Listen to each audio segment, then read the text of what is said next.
અમે તમારું વચન કે જે અમને જીવન આપે છે, તાજગી આપે છે, અમને શાંતિ આપે છે, તે અમે સાંભળીએ અને આશીર્વાદ બનીએ. ખલેલ વચન બાબતે તમે દૂર કરજો, તમે બોલો, અમે સાંભળીએ એવું તમે થવા દેજો. અમારી પ્રાર્થના ઈસુ ખ્રિસ્તના નામથી કરીએ છીએ. ઉત્પત્તિનું પુસ્તક એક એવું પુસ્તક છે જે શરૂઆતની ઈશ્વરની રચના જેવી રચનાઓને વર્ણન કરતા માનવ અને દરેક બાબતના અંદર પ્રભુનો જે સિદ્ધાંતો છે, ગુણો છે, તે દર્શાવે છે.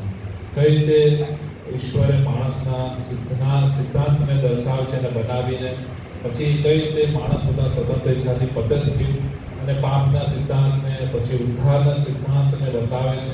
મનુષ્યની પતિત અવસ્થામાં જે અધોગતિ આવી અને એના લીધે જે આયુષ્યનો ઘટાડો આવ્યો, પાપની વૃદ્ધિ આવી, છઠ્ઠા અધ્યાયમાં છે પ્રભુ દ્વારા શિક્ષા કરવામાં આવી અને પ્રભુ જે પાપનો નાશ કરવા માંગે છે અને પાપીનો નહીં. ને એમાં કુટુંબ એક નૂનું બચી ગયું કે જેને પ્રભુએ આજ્ઞા આપીને એ લોકો બધી તૈયારી કરીને શરૂઆતથી જ તૈયાર રહ્યા. અને સાતમા અધ્યાયમાં હવે જાણે કે ક્લાઇમેક્સ આવવાનું છે જળપ્રલયનો અને પ્રભુ કહે છે હવે તમે બધું અંદર બેસી જાઓ. આ પ્રભુની જે વાતો છે સાતમા અધ્યાય 1 થી 24 કલમમાં ઘણી જગ્યાએ એવું લખ્યું છે પહેલી તરફથી કે પ્રભુની સમક્ષ નો કેવો રહ્યો ન્યાય રહ્યો, કે એને બધું જ કર્યું છે પ્રભુએ કહ્યું. ઘણી વખત લખ્યું છે. જો જ્યારે પ્રભુનું વચન ભાઈ વાંચતા હતા જોવાનભાઈ, ત્યારે તમે જો કેટલી બધી જગ્યાએ લખ્યું છે કે પ્રભુએ આજ્ઞા કરી ને એને માની. હે ને જે પહેલી કલમ છે કે મેં કેમ કે આ પેઢીમાં મેં તને જ મારી સમક્ષ ન્યાય જોયો છે. બહુ બધા હતા પેઢીમાં, પણ 120 વર્ષ સુધી આ વહાણ બાંધવા માટે એણે કોઈ પણ અવિશ્વાસ દર્શાવ્યો નહીં એના પરિવાર સાથે. ઘણી બધા લોકો મસ્કરી કરતા હશે કે વરસાદ તો કદી તે સમય કોઈ જોયો નહીં, કે વરસાદ પહેલા પડતો જ નહીં, ઝાકળ હતી ખેતી થતી હતી. અને વરસાદ તો આ જળપ્રલય પછી આવવાનો છે અને જે જળપ્રલયમાં આવવાનો છે કદી રીતે લોકો એને મૂર્ખ સમજતા હતા. આટલા વર્ષ સુધી એને વહાણ બાંધ્યું આટલું મોટું કે જેમાં કદી કોઈ જોયું નહીં હતું. અને તેમાં એવું લખ્યું છે કે પ્રભુની સમક્ષ ન્યાય છે. આધીનતાથી ને કઈ કઈ જગ્યાએ લખ્યું છે તમે જુઓ.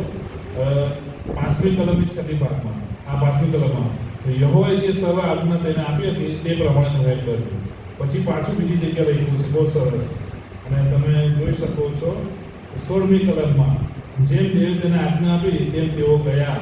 બરાબર ને, કેટલું સરસ લખ્યું છે. અને 13મી કલમમાં પણ છે વહાણમાં ગયા. બરાબર ને. અને આ બધી જગ્યાએ જે લખ્યું છે એ શું દર્શાવે છે કે તેઓએ પ્રભુના વચન પર વિશ્વાસ કર્યો અને પ્રભુના કહ્યા પ્રમાણે કર્યું. વહાણમાં કે જેમાં એ લોકો ગયા હતા તે વહાણ કદી કોઈ આવું જોયું નથી, કોઈ બનાવ્યું. આ બનાવવા માટે પણ ઈશ્વરે દોરાવણી આપી. અને એના વિશે સાંભળ્યું કે પ્રભુનું વિશ્વાસુપણું એ આમંત્રણથી શરૂ થાય છે. શેનાથી શરૂ થાય છે? આમંત્રણથી. 1 થી 5 કલમમાં એ આમંત્રણ પ્રભુએ આપ્યું અને તે એને આમંત્રણ સ્વીકાર્યું. બીજી બાબત છે કે ચોક્કસ કારણ છે પૃથ્વીનો નાશ કરવાનો, તેના સંબંધિત જોઈશું. અને ઈશ્વરનું સંરક્ષણ બહુ અદ્ભુત હતું 7મા અધ્યાયની 24 કલમમાં, તેને આપણે જોઈશું. પહેલી બાબત છે કે જે અહીંયા પ્રભુ પૃથ્વીનો નાશ કરે છે, પાપનો નાશ કરે છે, પણ જે લોકો પસ્તાવો કરે છે તેને બચાવવા માટે પ્રભુ વિશ્વાસ છે. એના વચન પર જે કોઈ માને છે કે હા જે પ્રભુ વિશ્વાસ કરીને હું પાપથી દૂર રહું છું, ભલે જગતમાં ઉથલ પાથલ થાય, એનો વિશ્વાસ પણ બહુ કામ છે. અને સત્યથી ભરપૂર છે, સત્યથી ભરપૂર છે, એમાં કોઈ શંકાને સ્થાન નથી. નિર્ગમન 34:6 લખ્યું છે કે તે પ્રભુ સત્યથી ભરપૂર છે. આપણે આટલા પાછલા દિવસોમાં ઈશ્વરનો જે સ્વભાવ છે તેને આપણે અભ્યાસ કરતા આવ્યા છે. નિર્ગમન 34:6 કલમ પ્રમાણે જેમાં એવું લખ્યું છે કે સત્યથી ભરપૂર. અને એ સત્યથી ભરપૂરનો જે હિબ્રુ શબ્દ થાય છે એમેન, એટલે કે સત્ય, વિશ્વાસ યોગ્ય અને સ્થિરતા જોવા મળે છે. ઘણા બધા નેતાઓ, ઘણા બધા લોકો તમને આશ્વાસન આપી દે કે અમે આવી સરકાર બનાવીશું, અથવા કોઈ વ્યક્તિ સંબંધોમાં પતિ પત્ની, મા બાપ, ભાઈ બહેન, બાળકો, દીકરાઓ એકબીજાને આશ્વાસન આપે કે ભાઈ મારા ગયા પછી આ બાબતો તારી થશે, વિશ્વાસ યોગ્ય છે. લખાણ આપી જાય, પેઢીનામું આપી જાય, વારસોનામું આપી જાય, બરાબર ને, વસિયત લખી જાય. એ કદાચ કાલ ઉઠીને તૂટી જાય, છેતરાઈ જાય, વિશ્વાસઘાત થાય, પણ ઈશ્વર આપણું વિશ્વાસુપણું કદી તૂટતું નથી. હાલેલુયા. એ સ્થિર છે, એ કદી બદલાતું નથી. આકાશમાંથી બધું પડી જાય, આકાશ જતું રહે, પૃથ્વી જતી રહે, નષ્ટ થઈ જાય, પણ ઈશ્વરનું વચન કદી બદલાતું નથી. એ સ્થિર રહેશે. એ અહીંયા યોગ્ય લાગે છે કે એ યથાયોગ્ય છે. અને હિબ્રુ શબ્દ વિશે આમીન શબ્દ, આપણે ઘણી વખત નહીં પ્રાર્થના બોલે આમીન શબ્દ, મુસ્લિમ ભાઈ બહેનો પણ બોલે આમીન, એટલે ને સંસ્કૃતમાં કહેવાય તથાસ્તુ. શું કહેવાય? તથાસ્તુ, એટલે કે જે કહ્યું તે પ્રમાણે થાય. ને એ જે સમજણ છે ઈશ્વરના શબ્દ પર. યોહાનની સુવાર્તા પહેલો અધ્યાય, શબ્દ સદે થઈને તે હે ને આખું કાયનાતના આખું બધું રચના કઈ થાય એ શબ્દથી ઉત્પન્ન થાય ને, કેમ કે દેવ શબ્દથી બધું ઉત્પન્ન થયું. એ જે શબ્દ છે સત્ય છે, સ્થિર છે. અને અહીંયા લખ્યું છે કે તે આમીન એટલે કે સત્ય છે, એમાં કોઈ બદલાતું નથી. પછી લખ્યું છે નિર્ગમનના 17-12મી કલમમાં ઈશ્વરનું ચરિત્ર જે સંતુલન જાળવી રાખે છે, ઈશ્વરના સ્વભાવને દર્શાવી જે સંતુલન જાળવી રાખે છે, આપણે શીખીશું. નિર્ગમન 17-12માં શું લખ્યું છે?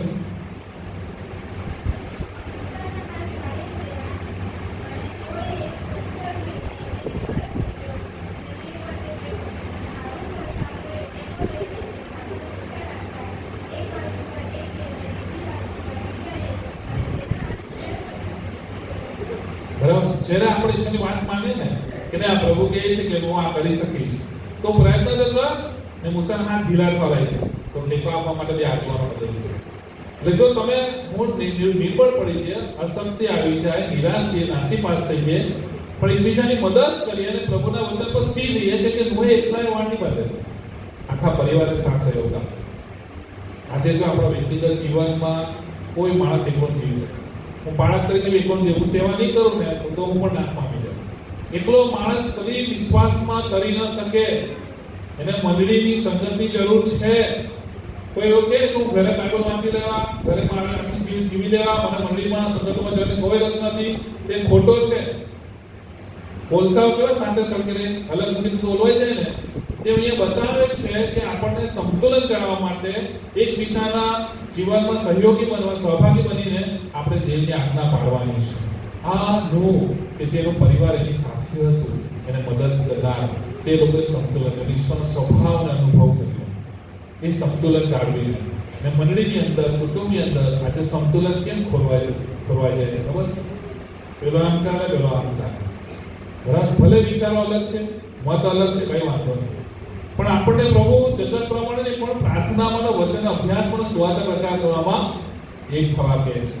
જેમાં ગમેલા વિચારો મતભેદ અલગ હોય, પણ એ કાર્યમાં એકતા હોવી જરૂરી છે.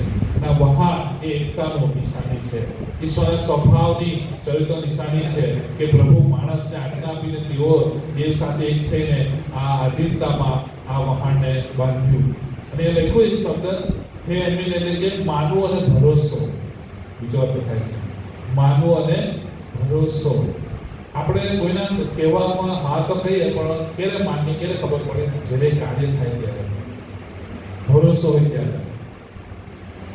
ઘણા બધા બિઝનેસ કરે ને, બિઝનેસ ધંધો ભરોસા પર કરે, ઓછીના પૈસા આપી જાય કે હું આટલો માલ ઉઠાવું છું, તને પછાડથી પૈસા આપી દેવા, મારી જેટલું માલ વેચાશે. બિઝનેસમેન લોકો કરે ને લોન દે, તમને ખબર ને, બધા મોટા મોટા અદાણી અંબાણી લોન દે છે બધા બેંકોમાંથી, અને લોન પર આખો બિઝનેસ ચલાવે. પણ લોનના પૈસા હપ્તા તો ભરવા પડે ને, પણ એ લોકો હપ્તા નહીં પણ પછી પેલા વિચાર પાલિયાની જેમ ભાગી જાય. આપણે ઘણી વાર એવું કરીએ, આશીર્વાદો ચમત્કાર ભાગી જઈએ, પણ પ્રભુ પકડી રાખે કે તું ભલે ભાગી ગયો, મને ખબર છે ઉડાડી તને પાછો તો આવે. તમે હું ભરોસો તોડી શકીએ છીએ, પણ ઈશ્વર આપણો ભરોસો જે બને છે ને એ કદી એનું વિશ્વાસ પણ તોડતો નથી. હાલેલુયા. કેમ કે એ યથાયોગ્ય છે. એને માની લીધું કે તમે એના છો.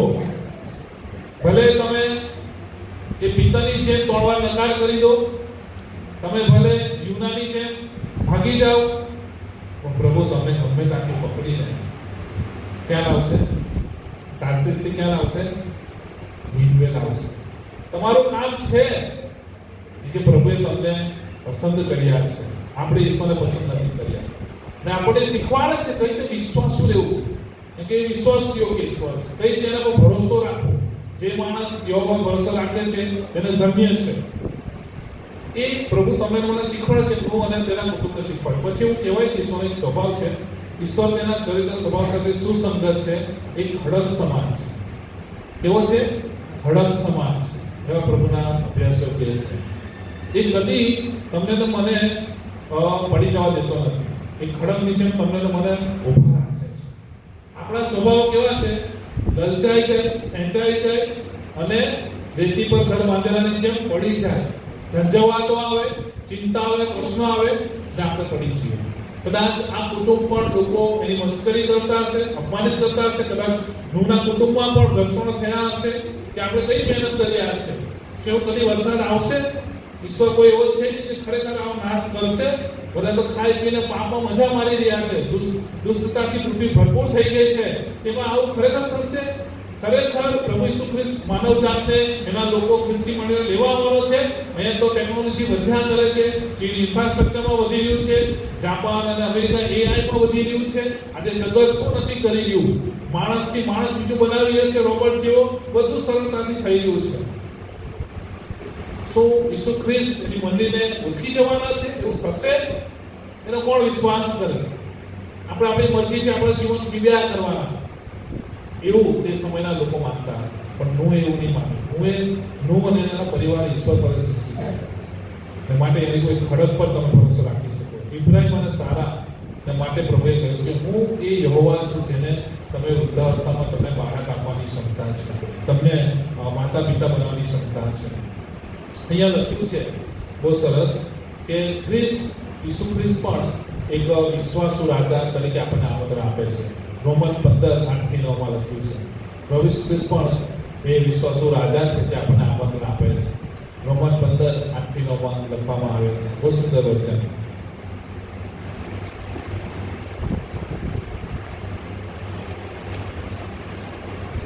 શું લખ્યું છે? ઝડપથી.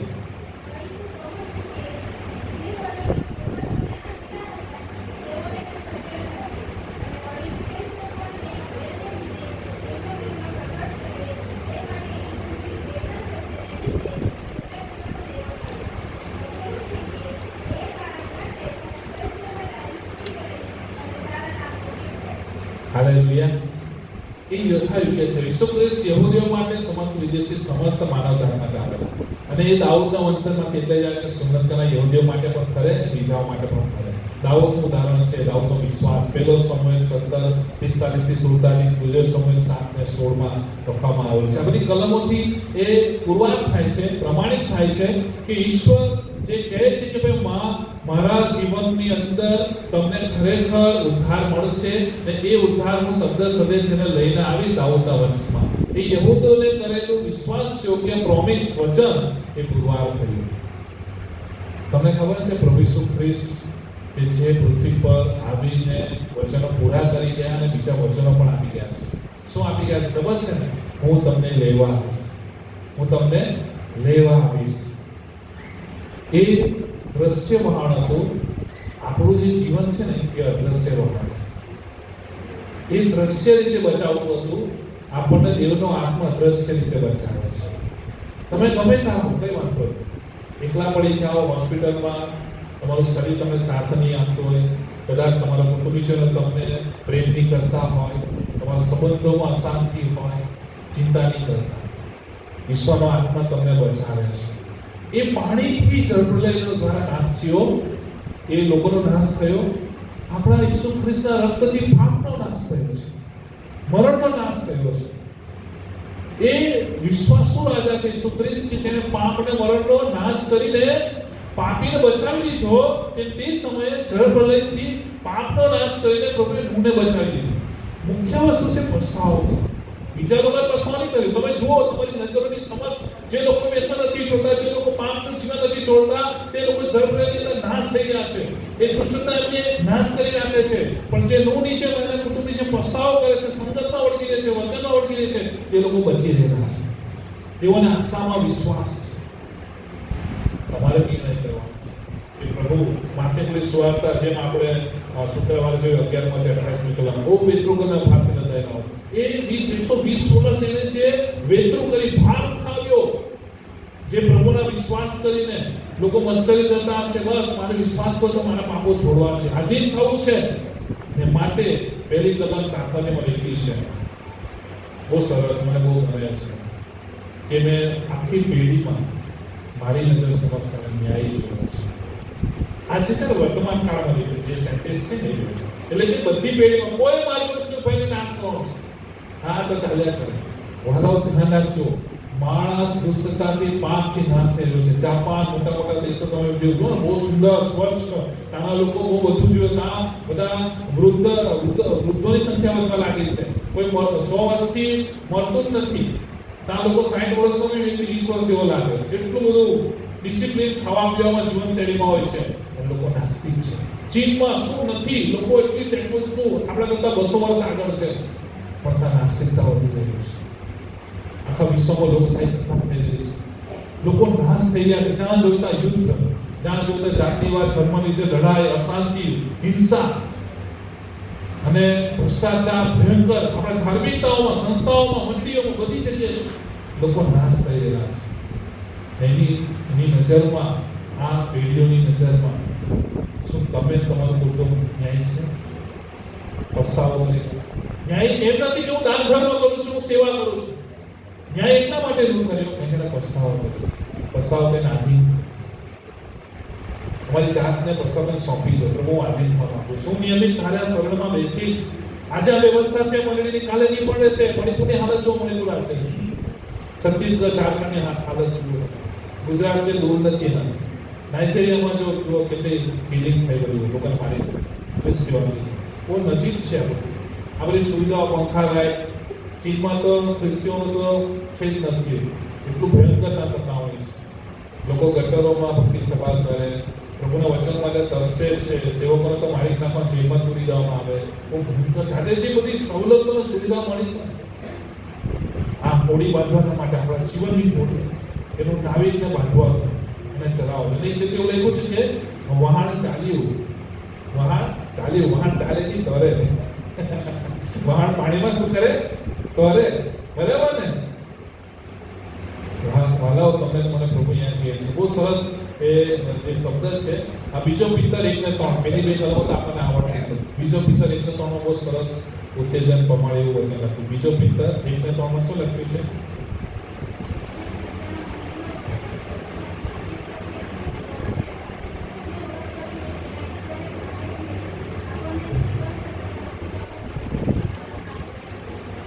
હાલેલુયા. જો અહીંયા એવું લખ્યું છે, જીવનને અને ભક્તિભાવને સંભળાવવા આપે છે. પણ આ વાળાઓ આપણને બહુ ઓછા કરે.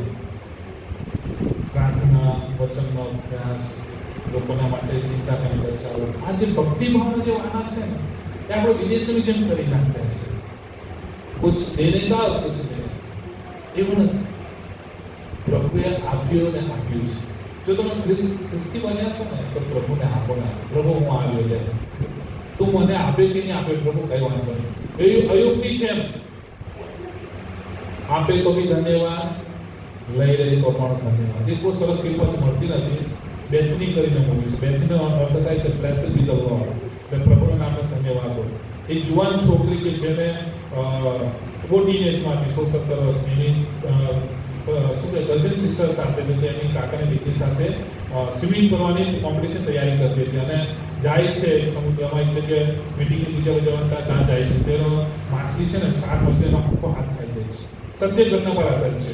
હાથ ખાઈ જાય. પછી બહુ ડિપ્રેશનમાં આવી જાય છે દીકરી, બહુ ચિંતામાં આવી જાય. હાથ નહીં મળે, એ કોમ્પિટિશનમાં કઈ દે છે, શું કરીશ. પછી લોકો બાળક છે, મંદિરના લોકો આવે અને દિલાસો આપે અને ઉત્તેજન આપે. પછી ફરીને એકવાર બાઇબલ અભ્યાસમાં, પ્રાર્થના મિટિંગમાં, ભક્તિસભામાં જાય છે. આમથી ઉત્તેજન પ્રાપ્ત કરે છે. પ્રભુ એને એટલું બળ આપે છે, એટલું બળ કે હું તારી સાથે વિશ્વાસ યોગ્ય છું. તો ભલે નાસીપાસ ન થા, હું તારી સાથે છું. એક હાથ વગર એ સ્વિમિંગ કોમ્પિટિશન જીતીને પેલો નંબર આવે છે. કેમ ખબર? કે પ્રભુ આશીર્વાદિત કરે છે. એ બતાવી દે છે કે ભલે મારો હાથ નથી, પણ પ્રભુ તો મારી સાથે છે. જે વહાણમાં મને દોરી નાખશે માટે તમને મને બોલાવ્યા છે. બીજો આ પહેલો પિત્તર, આ બીજો પિત્તર 1:3 પ્રમાણે જીવનના ભક્તિભાવના વાહના આપવા માટે એની મહિમા. બ્લેસડ બી ધ લોર્ડ, પ્રભુને શું થાવ? ધન્ય થાવ. એ બહુ સુંદર ગીત છે, બ્લેસડ બી ધ લોર્ડ. એ ઇંગ્લિશમાં ગીત છે, સાંભળવા જેવું ગીત છે, તમે સાંભળજો. બ્લેસડ બી ધ લોર્ડ. એ પછી બીજું છે કે બાઇબલમાં 1972 વખત, એટલે 1972 વખત આવો શબ્દ લખ્યો છે, આવો. પેલું કયું ગીત છે આપણું ભજન સંગ્રહમાં? પેલું 9 નંબરનું ગીત તો છે ને, આ વર્ષ સાથીઓ હોળીમાં જવાનો સમય છે, હે ને? આ વર્ષ સાથીઓ સ્વર્ગમાં જવાનો સમય છે, બરાબર ને? આ પ્રાર્થનાનો, વચનનો અને સ્વરવચન એનો સમય છે. આવો શબ્દ 1972 વખત પ્રભુએ બાઇબલમાં લોકોને દર્શાવ્યો છે. ઈશ્વર લોકોને આમંત્રણ દ્વારા તારણ પૂરું પાડે છે. પછી પેલું બી ગીત છે ને, આવો બેસી જાઓ ને હો. હા, તો નૈયા તો તૈયાર છે, આપણે તૈયાર છે કે અને કોઈ જગ્યાએ ફરવા જવા માટે તૈયાર, બધી જગ્યાએ ફરવા જવું જોઈએ. પણ શું તમને એવું દેવમાં આત્મા આમંત્રણ આપ્યું કે છે ભાઈ, તો બેન આવને, ઓ ભાઈ આવને, બહેનો તો આવે છે તો ભાઈઓ નથી આવતા, શું કરવાનું? આવશો તમે, બરાબર ને? નૈયાને તૈયાર કરો, બહુ જરૂરી છે. આજે આપણા જીવનોને નાણાંથી, જ્ઞાનથી, દરેક જગતના વાનાઓથી આપણે બાંધી રહ્યા છીએ. પણ જે આપણું વિશ્વાસનું વહાણ છે ને, આપણા સ્વભાવનું, એ પ્રાર્થનાથી, વચનથી અને સંગતની એકતાથી બંધાશે. જેને આપણે બાંધવામાં બહુ જ આળસ કરી રહ્યા છે. પણ ઘણા બધા લોકો એમાં નમૂનાદાયક રીતે જેમ ગાયક બની જાય. સન્ડે સ્કૂલ, મહિલા સંગત, યુથ, માતૃમંડળ, એમાં તમે જોડાઓ. એમના જીવનો જોઈને, એમની સેવાઓ જોઈને તમે જોડાઓ. એ જૂનું પુરાણું લઘુતા ગ્રંથિ, મતભેદ, ખોટું લાગેલું, એ બધું ભૂલી જાઓ. આપણે બધું યાદ રાખીએ છીએ, એનો અર્થ કે આપણે બધા ન્યાયી છે. જે તમારી સાથે કર્યું એ પણ માફી છે, ને જે મનમાં ધરી રાખે એ પણ માફી છે. બધાને જ પસ્તાવાનો સુધારવાની જરૂર છે, અને સંગતિ થશે. માટે અહીંયા લખ્યું છે આમંત્રણ એ આજ્ઞા છે, રિક્વેસ્ટ નથી. ઇન્વિટેશન છે ને, એ આજ્ઞા છે, રિક્વેસ્ટ નથી. ઘણા લોકો લગ્ન કાલે જવાનું છે ને, બરાબર, લગ્નમાં એ આવજો હે, આ બહા બોલી વરાળમાં ઈજે ના, હે ને? એવું કે ને, વરાળ કે ને, બધી બાપ પાડી વરાળ નહીં આગળ લગ્નની વરાળ.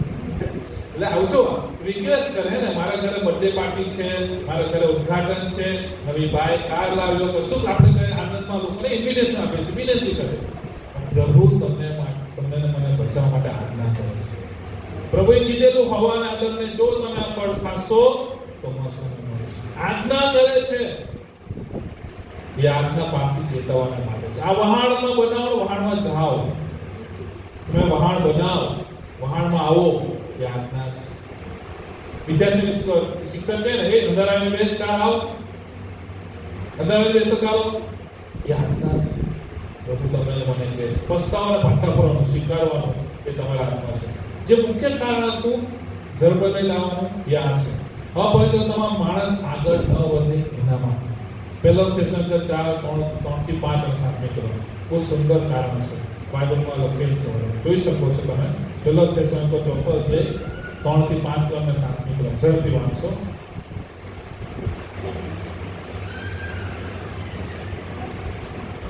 પહેલો થેસલોનિકર 4:3-5 કલમ અને 7 કલમ.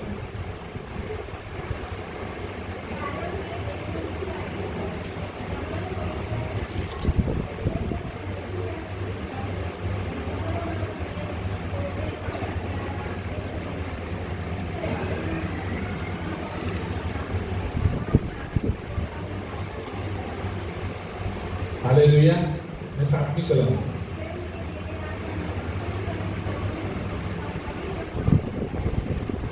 હાલેલુયા.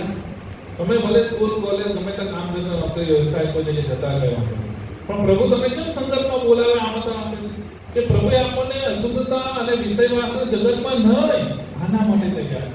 આપણે પ્રભુથી આશીર્વાદિત થયા, આર્થિક રીતે, સામાજિક રીતે, બધી રીતે એટલા માટે કે આપણે પાપો કરવા માટે ન, એનાથી આપણે સંગતમાં રહીને શુદ્ધ થવા માટે. આપણને એક શબ્દ જે એમાં લખ્યો છે ને, પેલા થેસલોનિકામાં 4 અધ્યાયમાં બહુ સમજ જ છે, જે પાવલ મંડળીને સમજાવવા માંગે છે. આ જે થેસલોનિકા મંડળી હતી એનો ઇતિહાસ જાણો છો? પાલા કોઈ આ થેસલોનિકા મંડળી છે ને, એક જ એવી મંડળી છે બાઇબલમાં કે જે 1 મહિનાની અંદર પુનરુત્થાનની વાતો શીખવા માટે તૈયાર થઈ ગઈ. થેસલોનિકા મંડળીનો ઇતિહાસ એવો છે, બેકગ્રાઉન્ડ એવું છે, ખાલી 1 જ મહિનાની અંદર પુનરુત્થાનની વાતો શીખવા માટે તૈયાર થઈ ગઈ. એટલી બધી પ્રભુના માટે ભૂખી હતી. કેમ? એના પહેલા થેસલોનિકા પહેલા અધ્યાયમાં લખેલું છે, જો તમને બતાવો તો તમને આ કોન્ટેક્સ્ટ ખબર પડશે, એનો સંદર્ભ ખબર પડશે.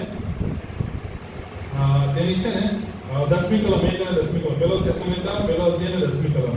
અને દેવનો પુત્ર એટલે આવનાર કોપથી આપણને બચાવવા બચાવનાર ઈસુ, જેને તેણે મુલ્લામાંથી ઉઠાડ્યો, તેના આકાશથી આવવાની વાટ જોવાને તમે સી રીતે મૂર્તિઓ તરફથી દેવની ભણી ફર્યા, એ બધી આ વાતો લોકો પોતે અમારા વિશે પ્રગટ કરે છે. એ લોકોને એટલી તલબ હતી પ્રભુ પાસેથી શું મળે, જગતની બાબત નહીં, પ્રભુ પાસેથી એ સ્વર્ગીય બાબતોમાં એનો તલબ હતી કે માણસ મરીને પાછો ઉઠશે, અમારા શરીરો કેવા નવા બનશે. તરતથી ને થેસલોનિકીની છે, નથી એફેસસમાં, નથી કોલોસીમાં, નથી બીજી મંદિરોમાં, ફિલિપીમાં. કેમ આમાં કે એ લોકો એક જ મહિનાની અંદર આવે સુવાર્તા પામેલી મંદિર. ને એવું લખ્યું છે કે પ્રભુ ઈસુ એટલે કે આવનાર કોમથી આપણને બચાવવા માટે જે કોમ જરપ્રલય દ્વારા નૂના સમયમાં આવ્યો, એ પ્રભુને જાણવાનો ઉત્કંઠા રાખતો હતો. જો સિમ્પલ વસ્તુ તમે સમજો, મેં બાઇબલ અભ્યાસ પૂછેલો સમજાવ્યું. તમારે મારે શું કરવું છે ખબર છે? જો તમારે મારા જગતને દૂષિતતાથી બચવું છે તો ઈશ્વરની નજીક મેં ઘણી વખત શીખવ્યું છે તમને કે આપણું કામ છે ઈશ્વરની નજીક આવવાનું, ઈશ્વરનું કામ છે આપણા વાલાઓને બદલવાનું, એમને બચાવવાનું. તમે તો કોઈને બચાવી નહીં શકીએ, ઈશ્વર બચાવી શકે. આપણી રીતો ખોટી છે. આપણે શું કરે છે? આપણે ઉતરી જઈએ છીએ, આપણે લોકોને બચાવી દઈએ છીએ આપણા સ્વભાવથી કે આપણા પ્રયત્નોથી. બંધ કરી દો. આપણું કામ છે ઈશ્વરની નજીક જઈને બેસવાનું. જેમ ઈસુ ખ્રિસ્તે પ્રાર્થનામાં સમય કાઢ્યો, જેમ ઈસુ ખ્રિસ્તે લોકોને વચનની સેવા, જેમ ઈસુ ખ્રિસ્તે લોકોને સાજા કરે. ચોક્કસ પ્રભુ આપણા માધ્યમોને પણ પ્રભુ સાથે રહીને, પ્રભુમાં વધુ સમય કાઢીને, પ્રભુથી દૂર રહીને લોકોને આપણે બચાવી શકતા નથી. ખાલી ખ્રિસ્તી વ્યક્તિ કુટુંબને મળવી જેવી છે જે લોકોને ડૂબતા બચાવી શકે છે, પણ પ્રભુના આધારે, પોતાના આધારે. માટે આપણે રીતો આપણે બદલવાની છે. જે લેખન તે બહુ સરસ બેને કલમ વાંચી અને મારે પાંચમી કલમ એવું કે પવિત્રતામાં તથા માનમાં પોતાનું પાત્ર રાખી જાણે. તમને પ્રભુ કે આ વહાણમાં આવી જાવ, તમારું પાત્રતા જળવાઈ રહેશે, તમારું કેરેક્ટર જળવાઈ રહેશે. મંડળીથી દૂર રહીને કોઈનું કેરેક્ટર સેફ નથી. બરાબર? આજે લોકો સ્વચ્છંદી અને વિકૃત અને પેલું કહેવાય ને કે પેલા બની ગયા છે, અસ્વાભાવિક બની ગયા. અને એ જગતના દ્વારા લોકો લગ્ન વૃત્તિમાં અને જીવનશૈલીમાં બને છે. લગ્ન વગર રહેવું, લિવિંગ રિલેશનશીપમાં રહે છે. સ્ત્રી પુરુષ બની જાય, પુરુષ સ્ત્રી બની જાય. એ આજે ભારતમાં અને ગુજરાતમાં બી આવી રહ્યું છે. ઘણા સીએનએની મેન ચર્ચિતમાં પણ લોકો જન્ડર ચેન્જ કરાવે, જાતીયતા ચેન્જ કરાવે. ફેશન કહેવાય. તમને નવાઈ લાગશે છે, નાની આપણું કલ્ચર છે. હવેની પેઢી આવી છે ભૂંડી, દુષ્ટ. મને છોકરી બનવાની ઈચ્છા થઈ ગઈ, મને છોકરો બનવાની ઈચ્છા થઈ ગઈ, જન્ડર ચેન્જ કરાવે. ઈશ્વરની આગળ આ દ્રષ્ટિમાં દુષ્ટતા છે. ભલે જગતની દ્રષ્ટિમાં બહુ સારું ફેશન કહેવાય. અને પેલા કોણ આવે, ટેટુ બી પડાવે ને.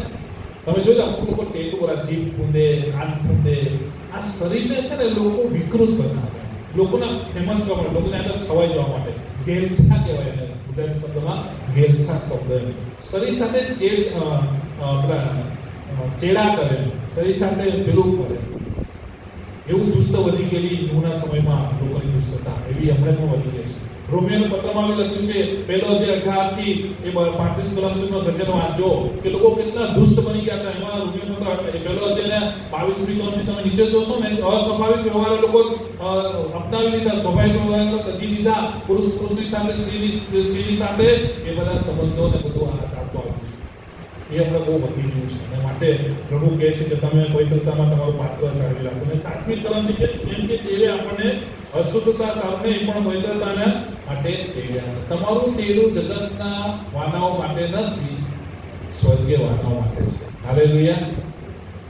તમારે શુદ્ધ થવા જશે. શુદ્ધ ક્યાંથી? આપણે જેમ લોકો ગંગા નદીમાં નાહવા જાય, તીર્થ યાત્રાઓ કરે, એનાથી શુદ્ધ થવાય.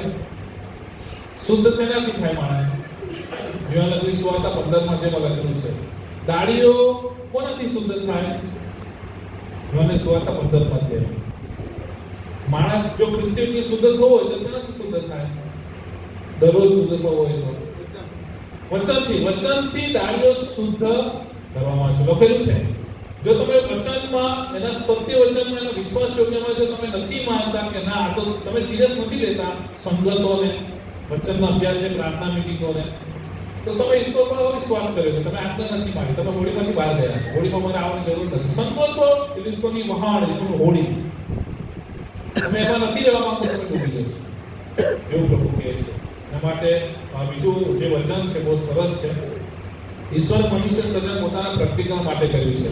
આ વચન તમને કહે છે પોતાના સ્વરૂપ અને પ્રતિમા પ્રમાણે. પેલો પિતર 2:9 લખ્યું છે કે આપણે યાજક વર્ષે પવિત્ર પ્રજા છે, એના સદગુણો તમે પ્રગટ કરો, એવું પેલો પિતર 2:9 લખેલું છે. પછી અપવિત્રતા ઈશ્વરીય પ્રગટીકરણનો ભાગ ન બની શકે, કદી નહીં. બાઇબલમાં એક પણ એવું મને પાત્ર બતાવો કે જે ઈશ્વર એના પાપ ચલાવી લીધા હોય. કોઈ પણ બાઇબલનો જૂનો કરાવથી પ્રકટન સુધી ઈશ્વરે કદી પણ કોઈ મનુષ્યના પાપ ચલાવી લીધા નથી, પણ માફ કર્યા છે. હાલેલુયા. તમે ઘણી વખત આપણે એકબીજાના પાપ ચલાવી લઈએ, સંબંધોના માટે, અથવા આપણે શું કહેવાય એકબીજાની જરૂરિયાતોના માટે, અથવા એકબીજાની બીકના શરમના માટે. ઈશ્વર ની ચલાવે છે, ની શરમ રાખે, ઈશ્વર ચલાવી લે છે. કઈ હા ચોખ્ખું જ કહે, પછતાવો કરે તો સ્વીકાર. પછી પિતર હોય કે યોદેશ કર્યો હતો, પિતરે પસ્તાવો કર્યો, યોદેશ કર્યો શું કર્યું? શરમના લીધે આંસુ. સમજ તમને મને પ્રભુ આ ગૌરવણી આપે છે. એ ઘણા બધા વચનો છે, વંચાવતો નથી. બીજું જે વચન છે, ઈશ્વર મનુષ્ય સાથે સદા રહેવા માંગે છે. ઈશ્વરને સામેથી રસ છે તમારા સાથે રહેવા. બહુ સરસ વચન છે. પ્રગટીકરણ 21:3 વાંચો, બહુ સરસ. બીજા ઘણા બધા વચન છે, પણ પ્રગટીકરણ 21:3 બહુ સરસ ઉપદેશન આપે છે. ઈશ્વરને ગમે છે આપણી સાથે રહેવાનું ગમે, એટલે તે સામેથી આદમ પ્રમાણે મળવા આવતા હતા ઠંડા પોરે.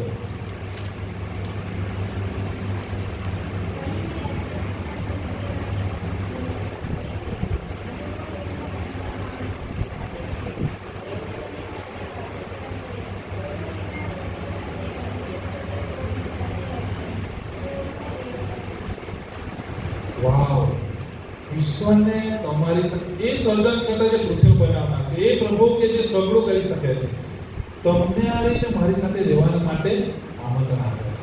ગમે પ્રભુને. કદાચ આપણને નહીં ગમતું હોય, પ્રાર્થના સંગતમાં, વચનના અભ્યાસમાં બીક લાગતી હોય, કંટાળો આવતો હોય, પણ પ્રભુને કંટાળો નહીં આવે. તમને કદાચ માંગવાનું પ્રભુ પાસે બીક લાગતી હોય, પ્રાર્થનામાં વચન સમજવાની ચિંતા કરતી હોય, પણ પ્રભુને વાત કરવાની, તમારી વાત સાંભળવામાં કંટાળો નથી આવતો.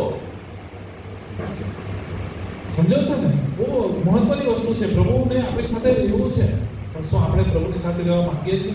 છેલ્લી બાબત, ઈશ્વરનું સંરક્ષણ કેવું છે? વધુ એક તક ઈશ્વર તરફથી તેનું વિશ્વાસુપણું જાહેર કરે છે. ઓપોર્ચ્યુનિટી, અવસર, તક એ માનવવાદ નથી આવતી. ગીત છે કે અવસર આવે ના વારંવાર. સાચી વાત છે. બેઠા બેઠા હૃદય હાટકેલ થઈ જાય, હો પછી અવસર નહીં આવે. બરાબર ને? ચાલતા ચાલતા પડી જઈએ, ગમે તે થાય, હું નહીં જાણું, નહીં તમે જાણો, કોઈ નથી જાણતું કે મારો અવસર ક્યારે આવે. માટે પ્રભુ તમે કહે છે કિસ્સા 32:7 કલમ, ઘણી બધી કલમ છે, એ કલમ આજે કિસ્સા 32:7 બહુ સુંદર કલમ છે.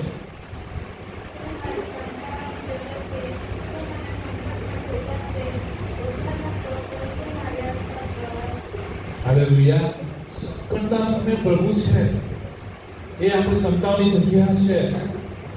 પાણી આવી ગયું, ભરાતું ગયું, એ લોકો હોળીમાં ઉચકાઈ ગયા, અને પેલા 15 હાથ ઉપર જતો રહ્યું, તેમાં પહાડો ડૂબી ગયા. તમે વિચાર કરો, જે પશુ પંખી ઉપર ઉડતા હોય ને, એકદમ ઊંચા આકાશમાં, એટલે સુધી પાણી વધી ગયેલું, એ તો ઉપરના જરા નિધિઓ ફૂટી ગયેલા, અને લોકો ડૂબીને મરી ગયા. પક્ષીઓ પણ નથી પૈસા જે ઊંચે ઉડતા હોય, ક્યાં સુધી ઉડવાના? પ્રભુ કોઈ પાપીને નહીં છોડશે, પણ પસ્તાવો કરનારને બચાવી દેશે, દુષ્ટ વ્યક્તિને નહીં છોડશે. માટે તમારે મારે સાવચેત થવાની જરૂર છે. બહુ બધી કલમો છે, અને માટે તમારા આગળ એક પ્રશ્ન મૂકવા માંગુ છું. શું આજે મારો પ્રતિભાવ શું હશે? તમારો પ્રતિભાવ આજે શું હશે? નૂહ અને તેના કુટુંબી છે, શું તમે લોકો બચવાના માટે ઈશ્વરની આજ્ઞા પાળવા માટે તૈયાર છે? માટે પ્રભુ વચન કહે છે લાગુ કરવામાં. શું હું અને કુટુંબી મંડળી ઈશ્વરીય આમંત્રણ પ્રત્યેનું વલણ કેવો છે? ઈશ્વર આજ્ઞા આપે છે આમંત્રણ દ્વારા, ત્યારે જબરદસ્તી નથી કરતો. આજ્ઞા આપવું એ જબરદસ્તી નથી. આજ્ઞા આપવું એ ઈશ્વર દ્વારા તમને મને બચાવવા માટેની તક છે. શું હું અને કુટુંબી મંડળી કોની સાથે રહેવા માંગે છે? ઈશ્વર સાથે સદા રહેવા માંગીએ છીએ કે આ જગત જે નાશ થવાનું છે એની સાથે? શું હું ને મળીનો કુટુંબનો પ્રતિભાવ શું હશે? માટે આવો આપણે પ્રાર્થના કરીએ, આંખો બંધ કરીએ. આપણા અદ્રશ્ય વહાણને પ્રભુ તૈયાર કરી રહ્યા છે. ઓ વાલાઓ, તમને ને મને પ્રભુ સંગતોથી એના વચનથી પ્રાર્થનાથી જો એવો જગતના કામો બોજો જગતની ચિંતા અથવા મારો સ્વભાવ મને આડે આવતો હોય એવા વલણને બદલીએ. પ્રભુની આજ્ઞા જે આમંત્રણ રૂપી છે, આવો બેસી જાઓ ને હો નૈયા તૈયાર છે, તો બેસી જાઓ. કે નૈયામાં જ એ વહાણમાં જ આપણી સેફટી છે. એ તક વારંવાર નહીં આવે, ભલાઓ આવી તક નહીં આવે. પ્રભુ તમને મને આવી તક આપે છે. શું તમે તક સ્વીકારશો? શું તમે પ્રભુની સાથે રહેવા માંગો છો? કે આ જગતમાં આ નાશ થતી બાબતોની પાસે કોઈ વસ્તુ નથી લઈ જવાના. જે તમે આંખોથી જુઓ છો બધું મૂકીને જવાના છે, પણ જે તમને અદ્રશ્ય છે, જેને તમે પર વિશ્વાસ કર્યો છે, એ પાસે તમે સદા જવાના છો. આંખોથી દેખાતી વસ્તુ રહી જવાનું છે, પણ જેને નથી આપણે જોયા પ્રભુને, તેની પાસે આપણે સદા માટે જવાના છે, રહેવા માટે જવાના છે. તમારો પ્રતિભાવ આજે કબૂલાતનો હોય છે, પસ્તાવાનો હોય છે. આવો આપણે પ્રાર્થના કરીએ. મારા ચિંતા જાગતા પ્રભુ, અમારા જીવનોને પ્રભુ તમે તૈયાર કરો. આખી આ દુષ્ટ પેઢી જગતની એમાં નું જેમ અને એનું બધું ન્યાય દેખાયું તમને. શું પ્રભુ અમને તમારે આગળ ન્યાય કરવા માંગીએ છીએ? અમને માફ કરો પ્રભુ. તમારા દીકરા ઈસુ ખ્રિસ્તના રક્તથી અમને પવિત્ર કરો. એ ન્યાય પણ કે જેની કિંમત અમે ચૂકવી શકતા નથી, પણ ઈસુ ખ્રિસ્તે ચૂકવી છે તમારા દીકરા. એ અમને ભેટ રૂપી આપો પ્રભુ, જેથી કરીને અમે અમારા વલણને તૈયાર કરીશ તમારી માટે, તમારી સાથે રહેવાના માટે. હા પ્રભુ, તમારી સંગતોમાં, પ્રાર્થના મિટિંગોમાં, અભ્યાસમાં અમે ઉન્નતિ પામે, તમને શોધીએ, તમારી તલબ રાખીએ, નહીં કે પ્રભુ એનો કંટાળો કે આળસ આવે, કેમ કે એમાં જ અમારું સંરક્ષણ છે, અમારો બચાવ છે. પ્રભુ, અમારો પ્રતિભાવ છે હા, જો આપણે આપણા પાપ કબૂલ કરીએ તો આપણા પાપને માફ કરવાને, આપણને સર્વ અન્યાયથી શુદ્ધ કરવાને ઈસુ ખ્રિસ્ત આજે પણ વિશ્વાસુ રાજા છે અને એ ન્યાયી છે. માટે પ્રભુ, અમારી આ પ્રાર્થના સમર્પણની ઉદ્ધાર કરતા ઈસુ પ્રભુ નામથી કરીએ છીએ. આવો આપણે દાણા પરના ગીતમાં